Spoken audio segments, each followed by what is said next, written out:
and gentlemen of the jury, thank you for your patience. We are going to start with our next witness and go until lunch. Ms. Thomas? Thank you, Judge. State calls Ranae Randall.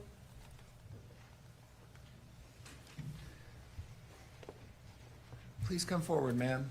Come up here near the clerk and we'll get you sworn in.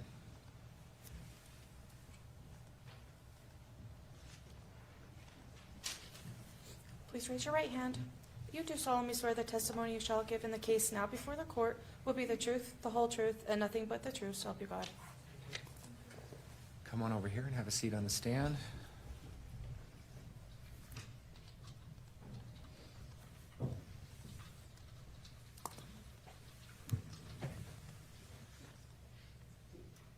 We appreciate you being here. The only thing I ask is you keep that mic in front of you if you want to pull that down so we can make a good record and we're all able to hear. If you wander at all, I will remind you. So if you can just keep that in front of you, that will help. Thank you. Thanks for being here. Counsel. Thank you, Judge. Good morning. Would you tell us your name, please? Ranae Randall, Would you spell both names for the record? Ranae Randall. And thank you for being here this morning. I apologize for the delays in getting you in. Would you tell us, please, what city you live in? We don't need the address. He's in Utah. Are you a lifelong Utah resident? I am. Always in Utah County? No, Salt Lake. Originally? Yes, Okay. And then at some point moved down to Utah County? yes. How long have you been here?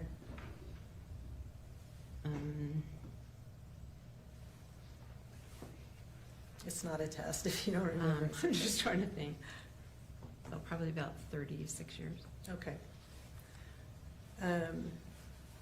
And you are married to Lee Randall, who we just talked to, correct? That is correct. All right. And do you know Meggan Sundwall? I do. How do you know her? She's my daughter. Is she one of your only child, or do you have more than one? She's the oldest of 3. Do you recognize her in the courtroom today? I do. Would you describe what she's wearing for the record again, please? I see a black sweater. The state would request identification of the defendant, Your Honor. Thank you.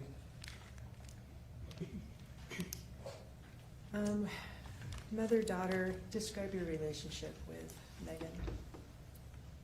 I would say that we are very close. We've gotten closer as she's gotten older.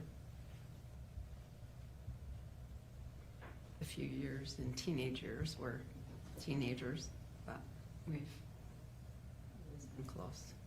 Survived those teenage years and got closer as she got older. Yes. All right. Were you also acquainted with Casey Terry? I was. How did you get to know her? She was my daughter's roommate. Do you recall about the year that you met Casey? It was probably about 2014. And when you initially met her, was it as Meggan's roommate, or did you know her in some capacity before that? It's her roommate. How did you understand them to have met each other? I believe through work. When you got to know Casey as Meggan's roommate, where were they living? In Lehigh, in an apartment. Was it just the two of them? Yes. How long did that last? It was probably a couple of years until Meggan got married. And what happened when Meggan got married? She moved in with her husband. All right. Did Casey and Meggan live together at any point after that? Yes, Mitch and Meggan let Casey come live with her when she was too sick to work, or her family wouldn't let her come and live with them. Okay, you referred to Mitch. Who was that? Meggan's husband. And you said that Casey came and lived with Mitch and Meggan when she got too sick. Do you recall about when that was? It was probably about 2018. How long did I'm there. Casey live with Meggan and Mitch? I'm not sure if it was a year, year and a half, 2 years, I'm not sure. All right, so nobody's going to pin you down to these dates, but approximately you think they lived together from about 2014 to 2016, and then again from 2018 to about 2020? Possibly. I'm not sure it was that long, but Okay, roughly maybe Okay. 2019. I'm not sure. 2019 or 2020? Okay. Yeah. What brought about the end of, you said the first time they lived together, Meggan moved out because she got married. What brought about the end of their living situation the last time they lived together? Casey's grandparents finally allowed her to come and move with them, as from my understanding. Your understanding was obtained from whom? Casey. Okay, so she told you that her grandparents were letting her come to live at their house? Yes. And that was in roughly 2019 or 2020? Mhm. Yes. Did your family help her move to her grandparents' house? No, we were out of town. Where were you? Do you recall? We're in Jackson, Wyoming. Who was with you? Megan and Mitch and their son Porter.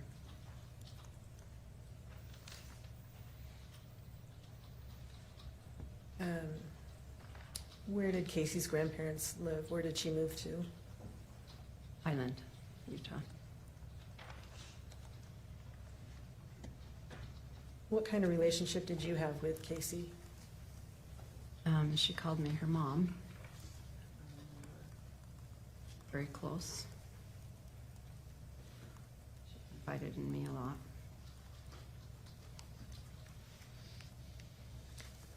Did you see Casey at times even without Meggan being there? You said she confided in you. Was that in Meggan's presence or just you and Casey? There were a few times it was just me and Casey, but mostly it was when she was invited to dinner or when she came and spent time with our family, or it was probably more of a trip. And there wasn't a lot of just the two of us time. Okay, you just mentioned our trip. What was that? What was the trip you're talking about? Casey and Megan took me to Disney World for my 60th birthday. How long were you there? A week.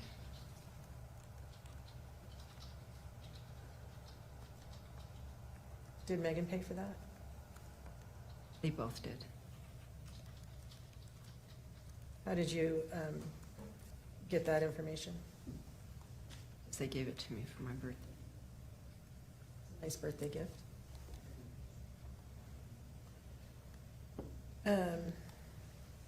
And so how did you arrive at the understanding that they both paid for the trip? They wrote it in a card. Okay.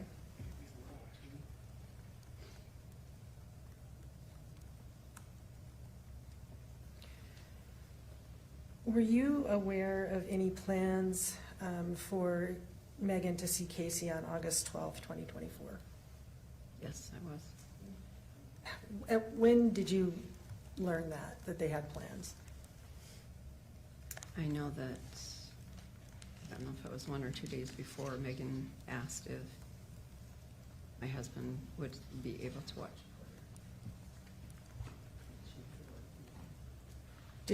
Did Meggan contact you or contact your husband to arrange that? Okay, so you heard it through him. Mhm. All right. Was that a yes? Sorry. Yes. Thank you.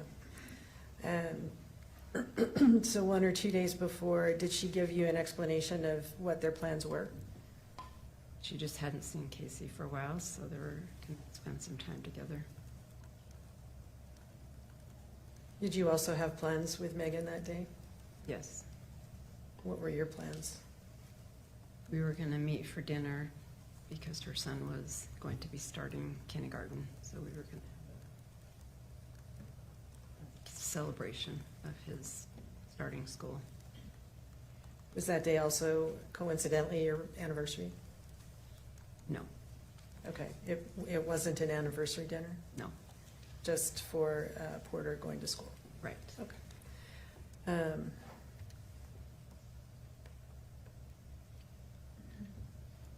What time were you supposed to meet? We didn't have a time set. It was Did- just going to be after work. After work for who? B. What time did you usually finish work at that time? 30. At 3? 4:30 or 5. I really misheard you, I'm sorry, 4:30 or 5. Okay. And where were you going to meet? We hadn't decided yet. Would it have been, sorry, where was Meggan living at that time? In Santa Quinn. Okay, so you were in Payson, she was in Santa Quinn, presumably it'd be in the south part of the county somewhere. Actually, I work in American Fork. Were you anticipating that they would come up and meet you in American Fork area for dinner, or did you think you would be down south? We weren't sure. We hadn't made definite plans, just that we were going to meet. Okay. At some point, did those plans change? Yes. What happened to cause the change in plans? Megan didn't feel like she should stay with Casey, and my husband and I just met for dinner. How was it conveyed to you that Meggan felt she should stay with Casey? Through text. When was the first time you heard from Meggan about wanting to stay with Casey? It's about 4 o'clock. 4 o'clock?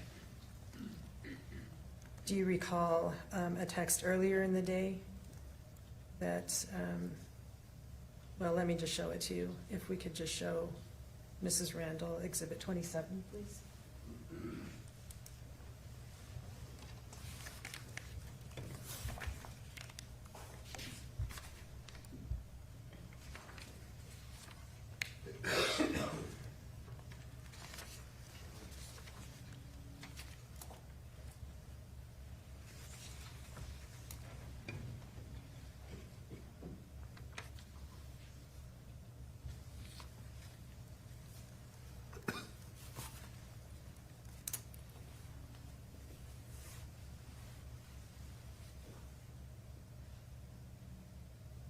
Okay, do you now see something on the screen in front of you? Yes. Do you recognize that document? Yes. What is that?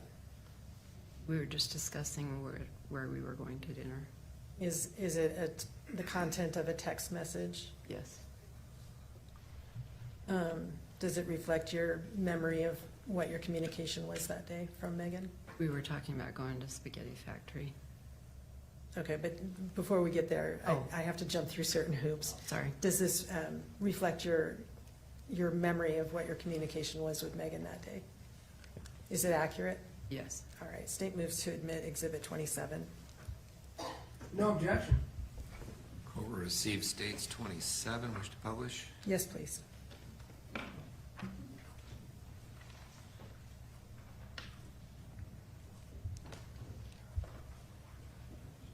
All right, and this was a communication from Meggan to you?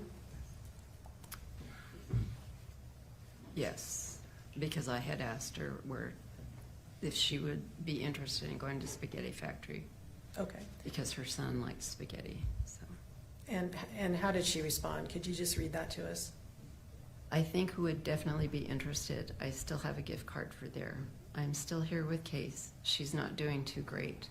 I can't even get her to wake up. All right, and do you see the time stamp on that communication? 1:59? Does that sound accurate to you? I don't remember. All right, do you have any reason to doubt that that's the time that text was communicated to you? No. Do you recall how you responded to that text? No, other than just waiting to see how it was Alright. gonna work out. Did you hear from Meggan again later on that day? I don't remember. I think it might have been around 4:30 to see if we were going or not. All right. I don't remember. Let me have you take a look at Exhibit 28.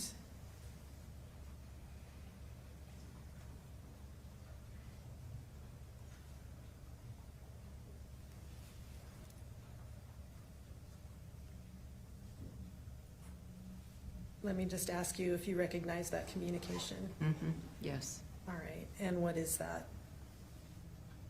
You want me to read it? Well, first, just tell me, is that a communication from Meggan to you? Yes. And you recognize it from that day?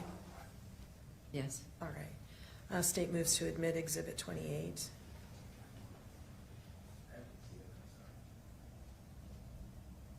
Is it still not up for you?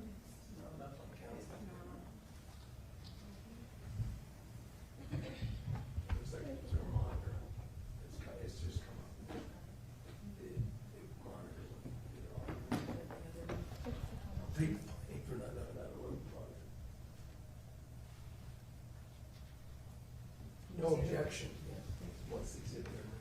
28. Court will receive states 28. Wish to publish?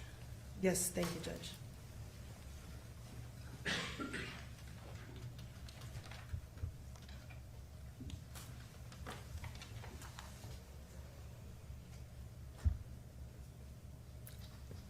All right, could you, and this again was from Meggan to you. Yes.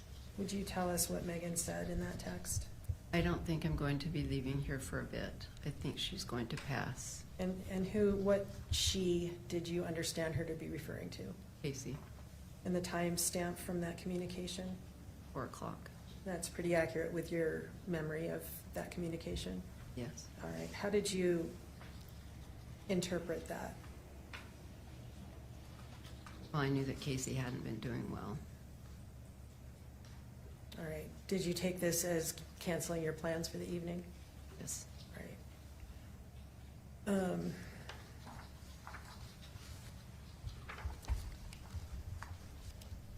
Do you recall how you responded? Any specifics about that? I asked her if she wanted Mitch to come be with her. How'd she answer? I don't think, she didn't want him to come. And after that message, did you receive another communication either to you or to your husband from Meggan that night? I don't recall. Later in the evening, did Meggan contact you or Lee? Yes, Who did she contact, do you recall? me. How did she do that? Was it by call or text?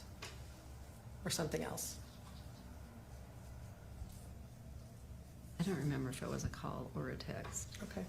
Just that at some point later in the evening, she communicated with you? Yes. What was the nature of that communication? She just asked if her father could come and give Casey a blessing. Was that the specific language she used to come and give Casey a blessing? How did you respond? We turned around and went to Casey's grandparents. Turned around from what? Lee and I went to dinner at Chick-fil-A, And what city was that in? Spanish Fork.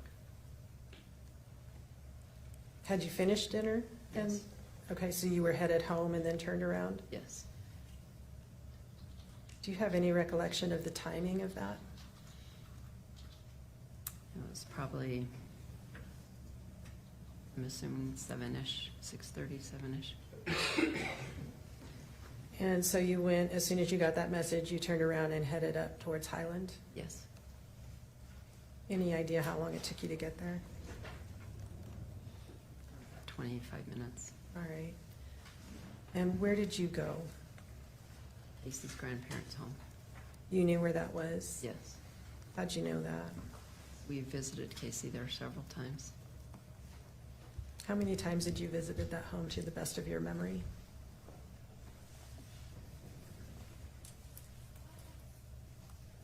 Probably 5 or 6 times. And that would have been between her moving there in 2019 or 2020 up through 2024? Yes. 5 or 6 times? What were the reasons for you having been there previously? Going to see Casey.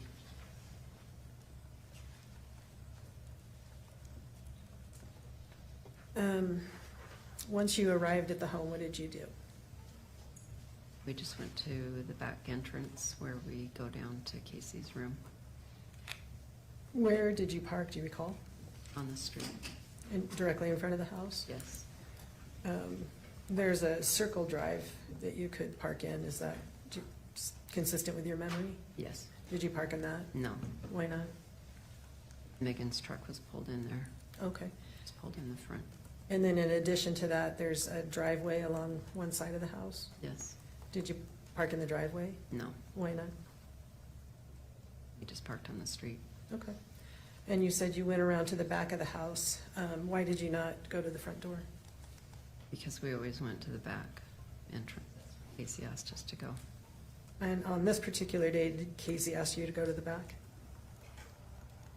No, All right. How did you, or why did you go to the back then? because we just always knew that's where they wanted us to go, so we didn't disturb the grandparents. Okay. So you went around the back and down towards the basement entrance? Yes, And once you were at that door, tell us what happened. I think Megan met us there, or we just walked in. You don't recall which one? No, Would you have knocked if she didn't meet you there? no, because they knew we were coming. Okay, so you just, either Megan met you there or you went in. What was the room? Can you describe that room that you first enter from that doorway? It's their kitchen area, All right. and then Casey's room is down the hall. Okay. So there's a kitchen area. Were lights on or no lights? It was pretty dark. There might have been a light on in the hall, but not in the kitchen. And so what time of day did you think this was? Probably about 7:30. 7 to 7:30? And that's in August, so would still have been light possibly? A little bit.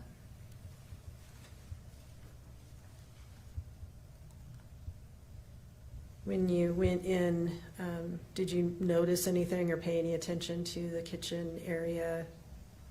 Whether anybody was in there, or did you see anything that caught your attention? We didn't see anybody. They have a taxidermy duck scene in glass that you kind of have to walk around, so. Is that situated right in front of the door, or how is that? Kind of off. Off to you're gesturing to your right? Would be as you're walking through on your right, yes. Okay. And the hallway to Casey's room, is that also on the right?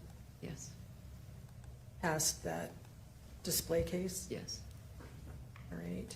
So you went down the hallway, what did you see? We just walked to her room, Was her door open? yes. Was her light on? Was the hallway light on? I don't remember if the hall light was on or not. And when you first went into her room, what did you observe? Casey was on the bed. Let me have you look at Exhibit 4 if we could. This has already been admitted. Okay, do you recognize that? Yes, that's Casey's room. All right, does that look about like it did that night? I really don't know. Okay. I mean, yeah, that's the position of her bed, and The furniture is but situated? it didn't seem to be, it wasn't that light. Okay, Yeah, that's her room. okay. All right, the furniture is where you remembered it and those kinds of things? Yes, All right. The bed is situated in a way that the head could be either direction, is that fair to say? yes. Which direction was Casey laying on that bed? Towards the pillow. Which pillow? The head, oh, there is two pillows. She was towards the chair. Her head was towards the Okay. chair. All right. What was Casey doing on the bed? She was asleep. All right. Would you say asleep or unconscious? I would say asleep. Did you try to wake her up? No, Did she ever wake up while you were there? no. What did you notice about her breathing? When we went on the trip, I learned that she has horrible breathing in her sleep, she definitely needs a CPAP or some kind of breathing help because it is a very deep rattle and almost very eerie. I didn't get to sleep much on the trip because of her breathing. All right, so you're describing an eerie, deep rattle, breath, Yes, breathing. Okay. And that's what she was doing that night? yes, Was that the entire time you were there? yes. Were you alarmed by her condition? I was not. Why not? Pardon? Why not? Because I had experienced being on a trip with her, and it was the same. Okay. It wasn't anything that was alarming or different than when we had been on the trip in When this you- room. I'm sorry, I didn't mean to interrupt you. No, I just said it was the same as when we were on the trip, when we were trying to sleep, and the breathing was exactly the same. When you were on the trip and she was breathing like that, were you able to wake her up? I never tried. All right, but she did wake up, correct? Yes, And this time, she didn't wake up? we didn't try to wake her. But while you were there and coming and going and noises going on, she didn't wake up? No. What did you do once you came into the room? I took a chair. Which chair? I think it was a folding chair that she had in her closet.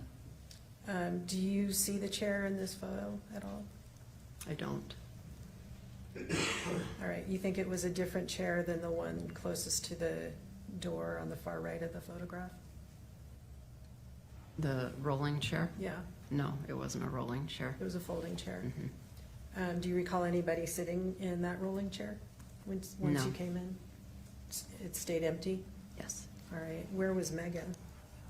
in the recliner. Did you notice anything by the recliner? There was a small table. Is the table in the photograph? I believe that's the table right there. On the far left side of the photo? Yes, It looks like it has a cloth on it and a green thing. yes. Is that the one you're talking Yeah. about? Yes. All right. Was anything on that table? I think there was a little lamp. Did you ever notice a treat box there? Megan had mentioned that Casey had gotten her a little, like a little plastic basket and filled it with some of their favorite treats. Did you see that plastic basket? I believe so. Where do you think it was what's your memory of where it was when you were in that room? I just remember there was a Pepsi and some M&Ms. Was it on the floor, on the table, somewhere else? I don't remember if it was on the table or floor. You just remember seeing it? Mhm. All right. Because Megan was very touched that she had gotten her that. How do you know Meggan was touched about that? She showed us specifically to tell us that Casey had gotten her the goodie bag. Okay. And so when you came in, that was part of your conversation. What was the first, how did she first begin communicating with you that evening when you first got there? And she was just happy to see us. Did she tell you anything about Casey's condition? No, she just said that Casey started not feeling good during the day, that they had watched movies and had had a nice day. All right.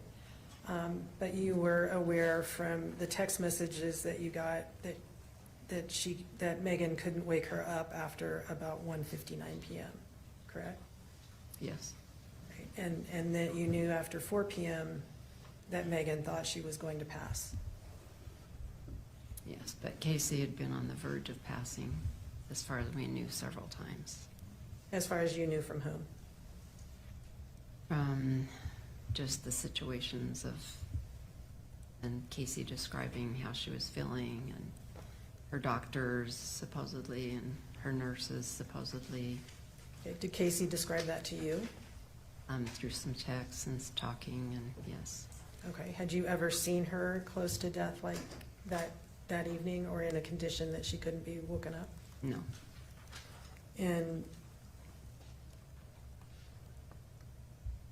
And so Meggan told you that she hadn't been doing well, and that was the extent of her explanation about what was wrong with Casey that night? but we had always known Casey not to be doing well. Okay, and that was consistent with what you had learned about Casey through the time you knew her? Yes, Did you notice any medications that caught your attention? no, Did you notice any syringes in the room? I did not. Did you consider calling 911 for Casey? I didn't have any reason to be alarmed. Once you were all in the room, what did you all do? We just visited. Lee gave gave Casey the blessing, and we just visited with Meggan. Do you recall the language of the blessing? I don't. I know it was of comfort and peace, but I don't remember the specifics. All right. Where was he situated when he gave her that blessing? He was by the black chair. Near the head of the bed, Yes, standing or sitting? standing. And where were you at that point? I was on that gray rug chair, folding chair. All right. And what about Meggan? Where was she? She was over by the black chair as well. Did either you or Meggan participate in the blessing? No. We listened. Was that the first thing that happened when you came into the room, or was that later on after some time had passed? It was about 5 minutes after we had come. And after the blessing, what happened? We just stayed and visited with Meggan. Visited about what? What her and Casey, the shows they had watched, and the series that Casey liked. They watched a couple of episodes from that. Meggan said that they had watched that evening or that day? That day, yes. What was the series, do you recall? I don't remember. When you arrived, or when you responded to the request to come give a blessing, how long were you planning on staying? We weren't sure. Did you have any idea in your mind what you would do after you got there and did the blessing? Played it by ear. Okay. How long were you there? Probably an hour and a half. What brought you to leaving the room? We were asked to leave. By whom? Kylie. All right. Did something happen before that? Mark came down and asked who we were, because we'd never met him before. And so by Mark, who are you referring to? Casey's uncle. So you had never met Mark before? No. Just some person you didn't know came in the room and said, Well, I knew her uncle lived there, so I assumed it was him. all right. And was the door open when he came in, or had it been closed? It was open. And were you surprised by his entrance? No. What did he say when he came in the room? He just asked who we were and what was going on. Who responded? Meggan. What did she say? She introduced us as her parents and said that she was Meggan, her friend. What happened after that? He asked about Casey's breathing and what had happened, and What did Meggan tell him? that Casey wasn't feeling well and was very nauseated, and so she took a pill for nausea and then went into the bathroom, and she was in the bathroom for a long time, and she was trying to get her to come out or to see if she needed help. She finally got her to open the door, and Meggan got her out and helped her lay down. Did Meggan tell Mark about what time that had happened? I don't recall. But you knew from your conversation with her that it had to have been before 1:59 p.m. when Meggan told you that Casey couldn't or wouldn't wake up. Is that accurate? Mm-hmm. Yes? Yes. Okay. Did Meggan tell Mark that it had been 6 or more hours since Casey had laid I down? don't remember. And after Meggan told Mark that, what happened? He said he was going to call Kylie. Why did he want to call Kylie? Protection call for speculation. Thank you. I'll rephrase. Did she say why he wanted to call Kylie? He just said he wanted to talk to Kylie. All right. And did he, as far as you know? Yes. Was that in your presence? Yes. Did he call on his phone or someone else's? His phone. His phone. He had that with him? Mm-hmm. All right. That's a yes. Yes. Thank you.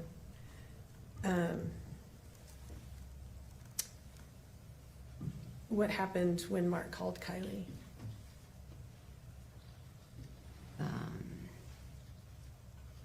He told her that that Casey was breathing very deeply and that he was not going to let her die in his house. And Kylie told him to get us out and to call 911.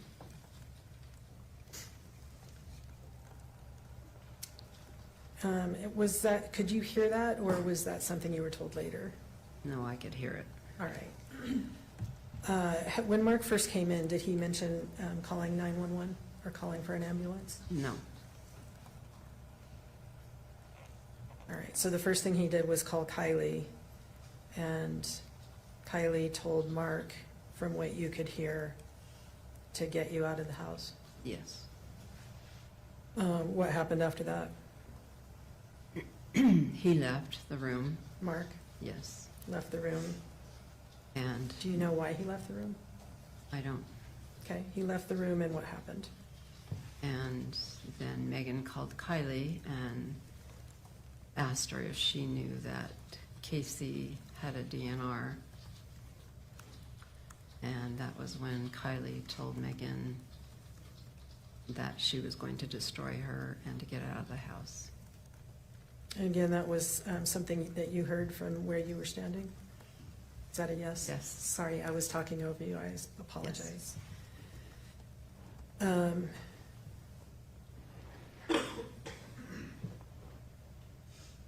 Had Meggan said anything to you earlier that evening about a DNR? No. Had you discussed a DNR with Meggan before that point? I had discussed it with Casey. Okay. What is a DNR in your mind? Do not resuscitate. And when had you talked about that with Casey? She had mentioned it several times that she had one When? in our conversations Okay, through but the years. over the years? Yes. Had you ever seen one? No.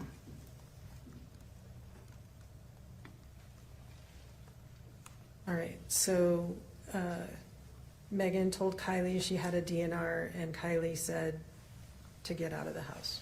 Yes. All right. What did you do at that point? When we could hear the ambulance coming, we left because we didn't want to have a scene or cause any problems. Okay. You didn't leave as soon as Kylie said to leave? Well, it was shortly after that we heard the sirens. Okay, so the times all kind of merged together, I guess? Yes. All right.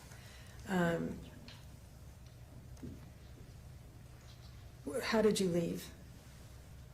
Out the back entrance. Okay, the same door you came in? Yes. What did you take with you? I might have taken I don't remember if I took my purse in. I don't think I did, but we didn't take anything. Okay, there's nothing in your hands? No. Anything in Lee's hands? No. What about Meggan's? I don't believe so, but she probably had her purse. What about the treat box? I don't recall.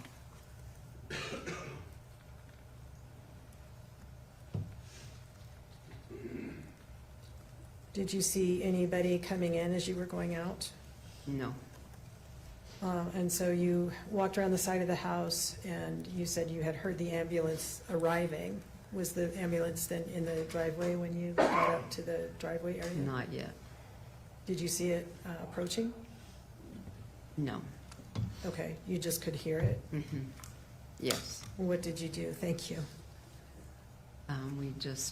I got in Megan's truck with her because I didn't want her to drive home alone. And my husband left, and Megan and I pulled around the corner, and the ambulance came. Did you stay and wait for the ambulance to let them know what was happening with Casey? Who to let us know? Sorry, I don't know what you're asking. Sorry, let me rephrase that. Did you and Meggan, or you and Meggan and Lee, stay in the driveway until the ambulance arrived to let them know what was happening with Casey? No. You said Lee left and you and Meggan drove up around the corner, and what did you do then? We just watched what was happening. Why was that? Why was that? Yeah. Just to see if the ambulance did come and if they took Casey or if Casey was okay, or we couldn't really tell. How long did you watch? No, maybe 20 minutes. What did you do next? Then we left Where did you go? home. And you rode home or drove home with Meggan? I rode home with Megan. Okay. She was driving. She drove, and Lee had already left in the vehicle that you arrived in, correct? Correct. So both vehicles, Meggan's and your and Lee's car, were no longer at the house when the ambulance arrived? Is that Correct. accurate? Okay. Did Meggan express anything to you about why she wanted to wait and watch what happened with the ambulance? We were both concerned. Concerned about what? Casey, What was your concern specifically? that she was going to be okay. Is that what Meggan said? We both discussed it and talked about it.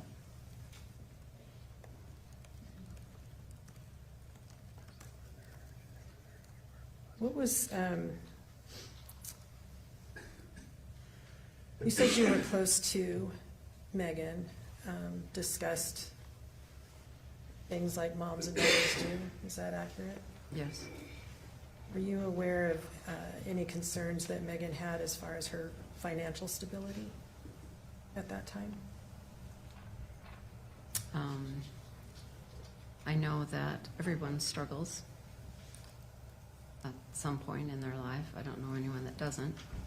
I know that Mitch had been out of work, and they just were worried about making all of their obligations, not in a desperate way or not in just a concern, just like I am every day with mine. Had you had conversations with Meggan about that? Yeah, life can be very challenging sometimes.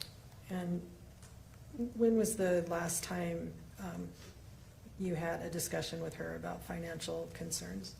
Before August 12th, 2024? I don't remember. Would it have been close in time or months and months before that? Do you have any gauge? No, it's just things you talk about. Okay.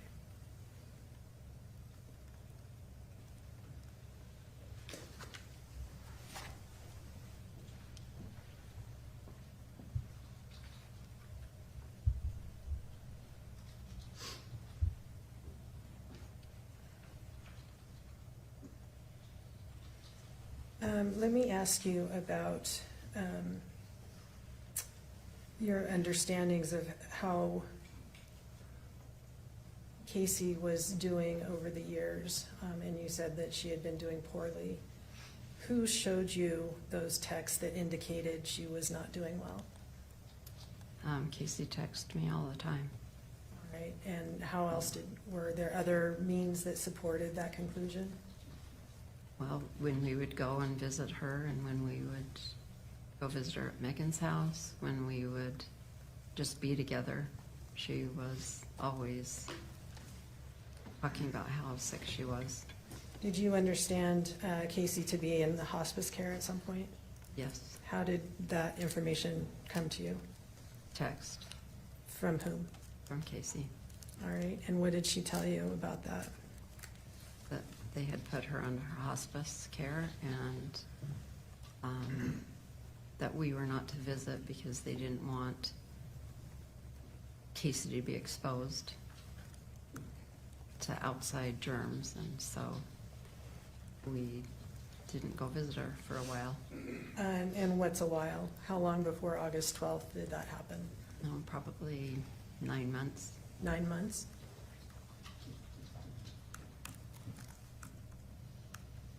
All right, so you had not seen Casey since at least December or January 2023 into 2024 then? Probably. We dropped her Christmas off to her, but we didn't go visit her. Did you see her at that time? Did not. Just dropped off? Yes. Okay. And as you were leaving the house, did you see Mark again Leaving the house when? on August 12th, 2024? We did not. Okay, you don't recall calling Mark despicable? Oh, I'm sorry. I do remember walking by him, and I didn't call him despicable. I just said something to the effect that he didn't realize what a special friendship they had, and how Meggan was probably the most important person to Casey.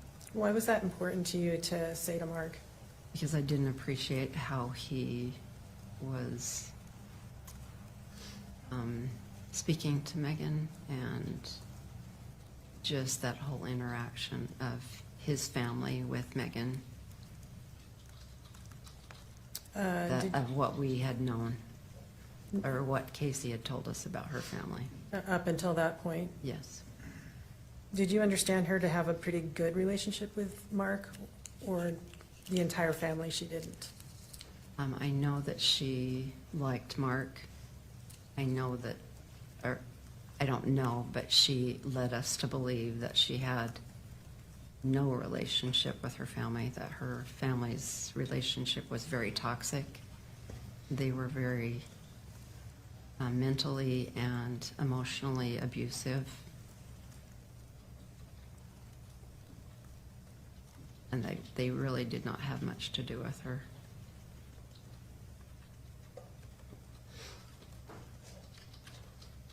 And that's the information that Casey had conveyed to you over the course of years? Exactly. All right. So, bless you. So when you saw Mark that evening, you weren't commenting on his calling the ambulance? No. Were you concerned that he had called an ambulance?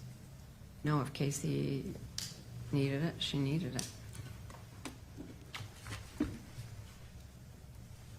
Thank you for your time. I appreciate your being here. Any estimate, Mr. Williams, of how long you spend on cross? Same amount of time you did with Mr. Randall? Not probably, Judge, but I don't think it would probably burden anybody to take right now and do any more surgery. Ms. Randall, will you be able to come back after lunch? Yes. Okay, let's take our lunch break. Ms. Randall, I appreciate your patience with this, with the lunch break and everything else, so thanks again for being here. Keep that mic in front of you. Believe we are about to start cross. Thank you, Your Honor.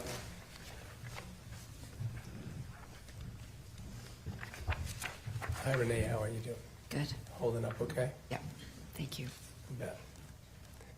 I'm really not gonna take you back to August 12th, 2024, with the exception of just one thing, okay? Okay. Because it was sort of towards the end of your testimony where this issue was brought up, about a remark that you may or may not have made in some fashion to Mark as you guys were leaving the house on the 12th. Okay? You had explained it a bit, but I'm not sure it was fully understood, at least by me, so I'm going to go back there.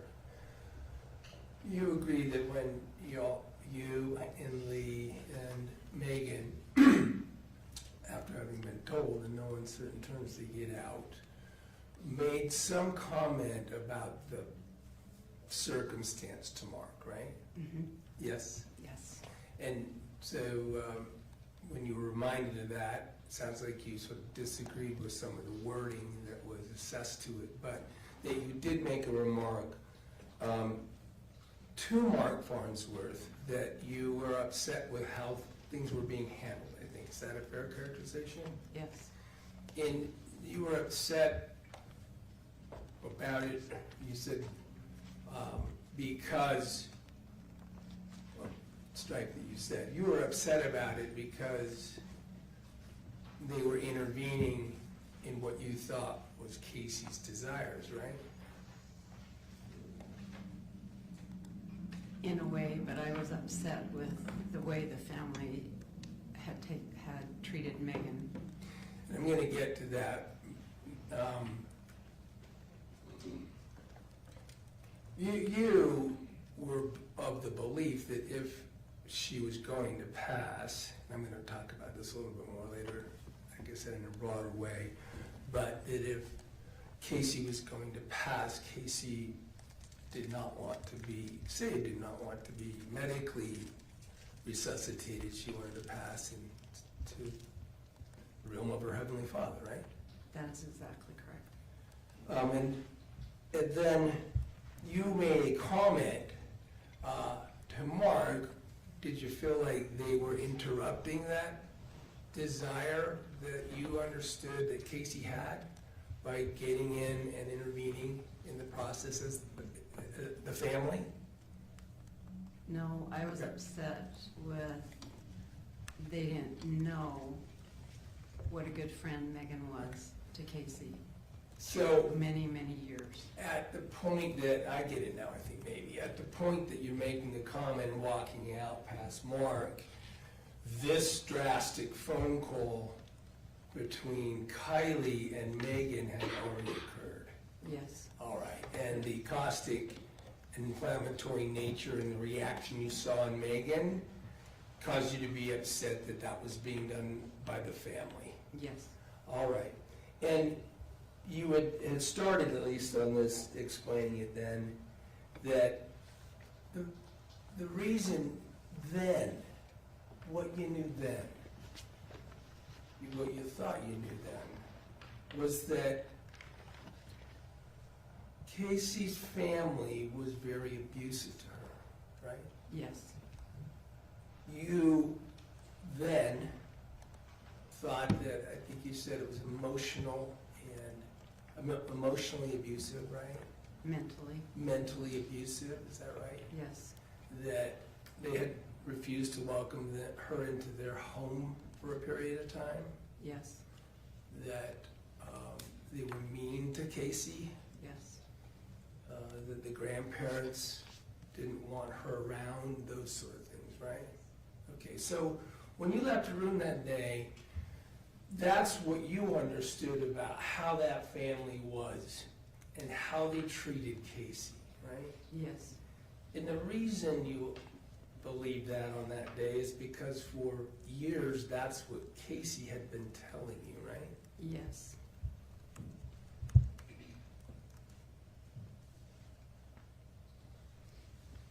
We'll move to the subject again of things you learned and things you were told.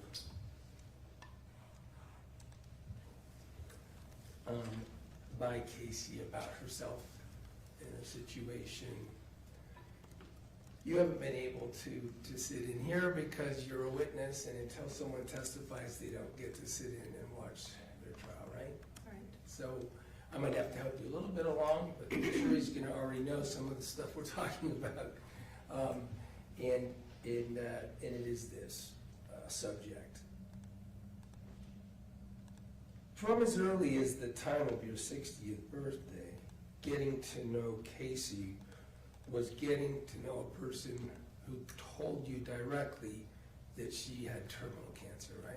Yes, Told you directly about suffering from that, right? yes, She told you in connection with that she wanted to pass away, right? yes, many times. Many times over years, right? Yes, She was very specific and graphic in discussing her suffering and pain to you, right? yes, And that was associated, among other things, with the terminal cancer, right?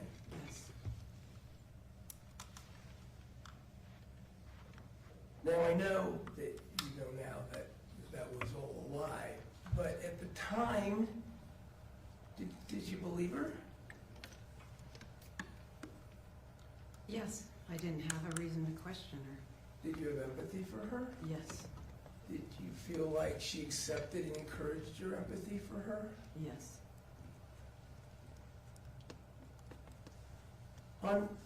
In particular on the subject of this, whether she would ever want to be resuscitated, whether she wanted to pass to relieve her suffering, the subject of a DNR was brought up today to you. And you had said, Casey repeatedly over the years told you she did not want to be resuscitated. We just covered that, right? right, And in fact, also said, with regard to her medical situation, hospital and such, that she had a DNR, an actual DNR, right? yes, And you believe that and took it to heart, just like the other things that she said? yes. I didn't have any reason to question her.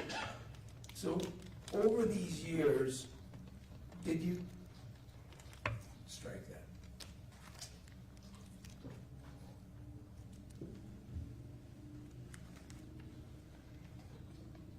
There was a discussion about this direct communication and the relationship in which it was presented by Casey to you as a mother to Casey, right? Yes, Can you pull up? I want to, just for the witness, show you a text string and ask you to look at it.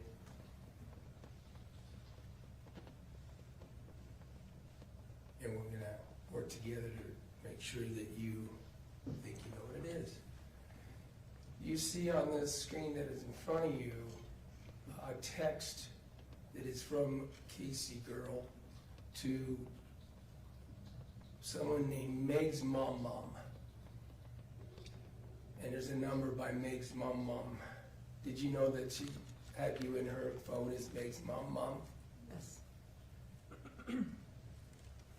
You see down in the bottom right-hand corner,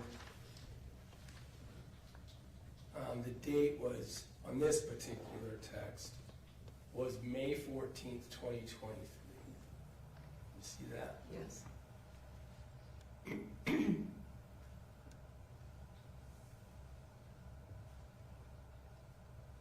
gonna move. Well, let's scroll through it a little bit to lay the full Foundation. Sorry, Scott, it's 2023. I'm sorry, did I misstate the date? I thought I said May 14th, 2023. Can you see in the bottom right? Yes. All right, if I said a different date, I'm sorry. You see that this next one down is you back to her? Yes. Scroll down again. The next one down is her back to you. Yes. Scroll down. And that is and that was just right after. These are a string within, all on the same day. Yes. I'm gonna move for admission of this as defendants E. Ms. Thomas? No objection, Judge, thank you. I'm gonna request to publish it. Court received defendant's exhibit E. Apologize for interrupting you It can be published. again. Now, one of the things you had talked about, her telling you, we've already covered about the cancer, the misery, the wanting to pass, and also you had testified about on the subject of hospice, right? Yes. That came and went, years she would talk about that occurred, right? Yes. It occurred with various providers coming and going, being available and such, right? Yes. And that was directly from Casey to you at times, right? Yes. You also had communications, I think you said, with Meggan about it sometimes too. Yes. But I want to use this to help clarify the sorts of things as far back as May of 2023 that Casey would say to you and how. So we'll go back to the top here, the first of defendants E.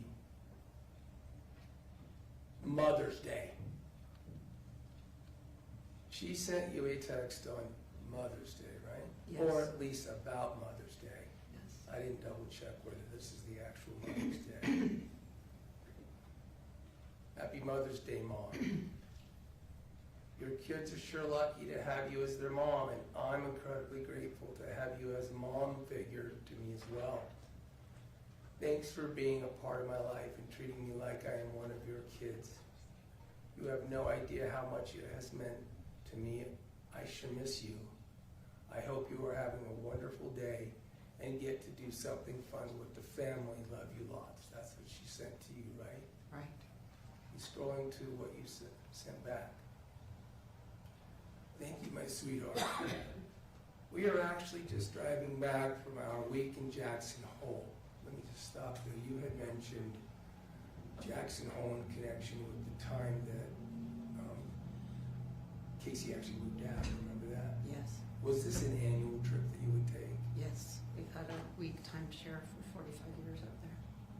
So this is 2023. I won't ask you if you remember if Mother's Day you went there, but it sounds like, does this refresh your recollection that that's one of the timeshare trips you were able to take? Yes. It's always the same week. She said, I miss you. You interpret that as she knew you were in Jackson Hole. Yes. We usually go this week, but every once in a while the calendar puts us a week ahead of Meg's. She is going this week. I think about you and wonder how my girl is so much. I hope you're doing okay. I love you, Casey. That's what you said, right? Yes. We scroll to what Casey said back to you in relation to Mom. Meg's Mom.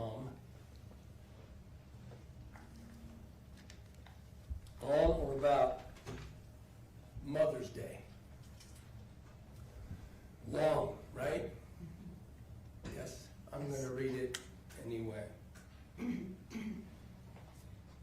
From Casey. Lucky. That sounds fun. I hope you guys had a good time. Be careful coming home. Honestly, I haven't been doing well at all. A couple of weeks ago, I ended up losing a ton of blood because the stents that I had in my spleen ripped out. So I had to get a whole bunch of blood transfusions and then surgery to have new stents put back in. After that, I started getting really sick and having fevers, like 104, 105. And it was just so sick I couldn't even stand up to walk. So my hospice nurse talked with my doctor, and he came over to my house to see me, and he talked me into going to the emergency room so they could run some tests, because we had talked about having me get admitted to the hospital to be put into an induced coma and get medications to help me pass away, because they've been giving me those medications at my home on hospice, and I still haven't passed away. And honestly, I think it's because my anxiety is so high and I'm afraid to die. I don't want to die alone, and I'm alone here at my grandparents' house. Like, I'm downstairs in my room by myself, and they don't ever come down and check on me. And so I've just had really bad anxiety and depression. Like, it's so bad, all I do is cry and can barely even bring myself to come out of my bedroom. Anyway, I went to the hospital because I had to get testing done to prove to my insurance company doctors how sick I really am so that they would admit me. Anyway, they did a bunch of tests and some blood work and found out that I had a really bad kidney infection, and it had spread into my bloodstream. And I went septic, which made my kidney function go from stage 4 kidney failure to stage 5. And they wanted to do emergency dialysis because my kidney was basically done. And they also needed to give me IV antibiotics to help my sepsis go away, because the infection had moved to my chest port. And so they had to remove my port and then put it in a PICC line so that I could have my medications. And then as soon as the infection was gone, then they were able to go back and put a new chest port back in on the other side so that I can get my medications. But because of my bleeding disorder, they had to give me shots to thicken my blood, which caused me to get blood clots in my lungs. Septic is scary. It causes your organs to shut down. So along with everything else, it also put me into liver failure. Anyway, the whole purpose of me doing all those tests was so that I could pass away. So there was no point in doing the emergency dialysis, but I had to do the antibiotics if I wanted to have the new chemo port put it back in so I could have the medication that I need to help me pass away peacefully. So I declined the dialysis, but I had to stay and do that IV antibiotics, and that worked. My infection is finally gone, and I was able to get my port replaced. So after about 14 days of being in and out of the hospital, I finally got to come back home on hospice. And then they were going to admit me up at Huntsman to put me in an induced coma so they could start the medications. And then for some reason, my primary insurance, Select Health, changed. And so they wouldn't pay anything. And because they wouldn't cover anything, Medicaid wouldn't cover anything either. So right now I'm back at home, and I'm on hospice, and we're just working with my insurance, trying to get them to change my insurance plan so that they will cover everything, and then I can be admitted into the hospital. So I've had to do a whole bunch of paperwork, and they are taking their sweet time on getting things figured out. So as right now, I'm just back at home super sick because I got a new hospice company, and my nurse ended up stealing my medications and not coming to my house to give them to me for days. And I only found that out because I finally called the pharmacy to see if maybe I just didn't have prescriptions ordered. And that's why my nurse was never showing up. And she said everything was ordered, so come and find out she'd been stealing them. And so my charge nurse came out the other day, and she called the cops and had me file a police report. And she finally gave me my meds. They ended up firing that nurse, but the last 3 or 4 days they've been short-staffed, so they haven't really even been coming out. They're supposed to come out every morning and at night. In the last 2 days, I've only been able to get them to come out at night time. So then I'm just super sick all day long. I finally talked to my hospice doctor this morning, and he's going to call me in the morning on FaceTime. And we're going to figure out a new hospice company to go through until we can figure out if my insurance will approve me to be able to go into the hospital to be put in an induced coma. But anyway, My doctor said that we'll talk about everything tomorrow, but he is just going to have one of his nurses come out and give me my medications that I need every morning and night until we can get a new hospice company. That way I can be comfortable and I won't be in any pain. So anyway, yeah, I've just been really sick and I haven't had any medication to help me feel better. It's been a rough couple of weeks, but hopefully things will work out soon. Honestly though, I've been so sick that I really thought I was going to pass away. And I had prayed all day long for days at a time, asking Heavenly Father to please let me come home. I am so confused on why I'm still here. I don't understand why it's taking so long, and it's been really hard on my mental health. I'm super depressed. All I do is cry. I'm just so sad and scared and feel so alone. I'm just having a hard time. Anyway, there's an update on what's been going on with me. I hope you're doing okay. I hope you know I think about you guys all the time, and I really miss you. I sure love you. Did I appear to read that? Yes. Does that fairly characterize the way Casey Terry would communicate her hospice, her desire to die, her pain, her suffering? Is that consistent with the way she did it over these years? Very consistent. And except towards these last months, before the 12, she actually told you because of this hospice, she didn't deny that she was having it. She said, don't come by. They don't want anybody in contact with me. Don't come by the house, right?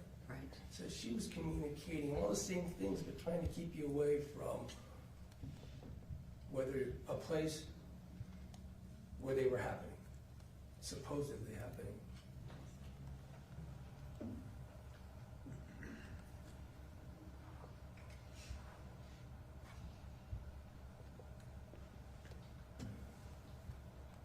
It's been a while since that day. You know now that all of that, all those years was a lie to you, including Mother's Day. Yes.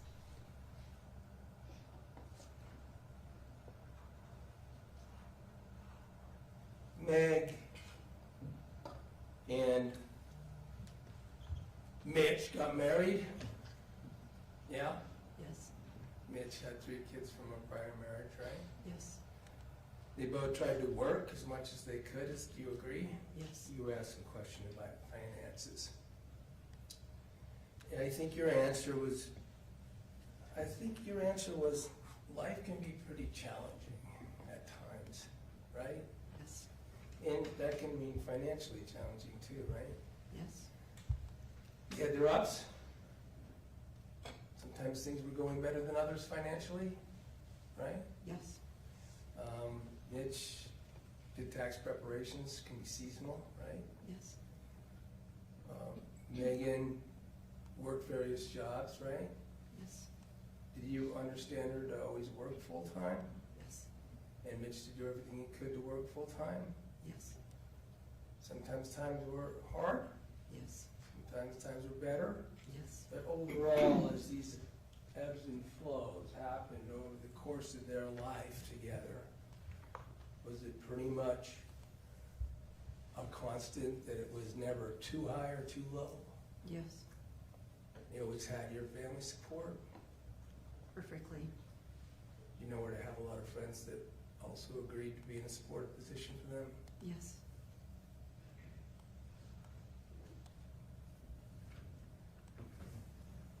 Thanks, Ranae.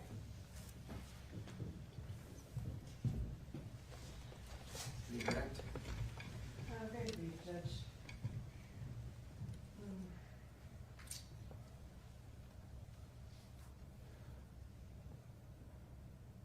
Sorry, trying to gather my thoughts.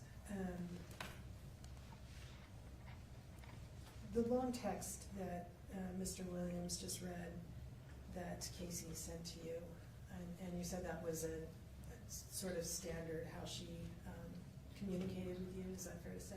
Yes. All right. She frequently sent long, boy, that was long. I can imagine typing all that. But she sent text to you like that on a regular basis? Yes, that complained of her medical condition. yes, And knowing all that, was that consistent in your mind with her having the DNR that you said she had? yes. So if she had a DNR, did you wonder why she was having surgery for a spleen splint, or having sepsis treated, or going to the hospital, or having a coma induced, or any of those things she described in that text? Well, it really wasn't for me to question. It was her story, not mine. Right, but you thought she had a DNR at the time? At that time of the text, it was later that we talked about the DNR. Okay, this was in 2023. Right. All right, so it was sometime after that that you believe she had a DNR? Yes, All right. But again, you never saw that DNR. no, During that text, she expressed that she wanted to be comfortable, yes, that she didn't want to be suffering, yes, and that she wished she had medications to help her feel better. yes,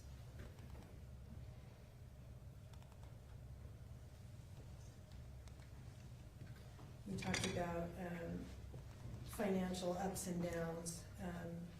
You understood that Meggan had lost her job in January 2024, yes. and did she have some concerns about finding a new job? No, she was very well trained. All right. She also had some concerns about her husband's child support increasing, Yes, and some concerns about owing taxes that year, yes, and having her car being involved in an incident that ended up totaling her car, yes, and that was quite expensive, right? yes, Okay, and that was all in 2024, yes, before August 2024? yes, All right. In all of these times that Casey expressed to you,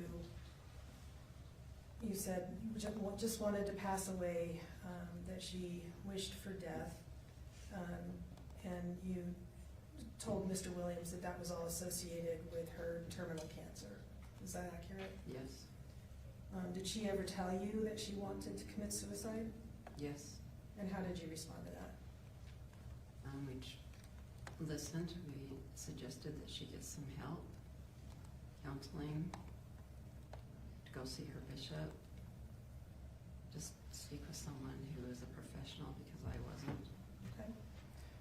You didn't ever suggest a means of doing it, right? No, Did you ever suggest that you would help her do so? no. That's all I have. Thank you for being here. Can this witness step down and be released?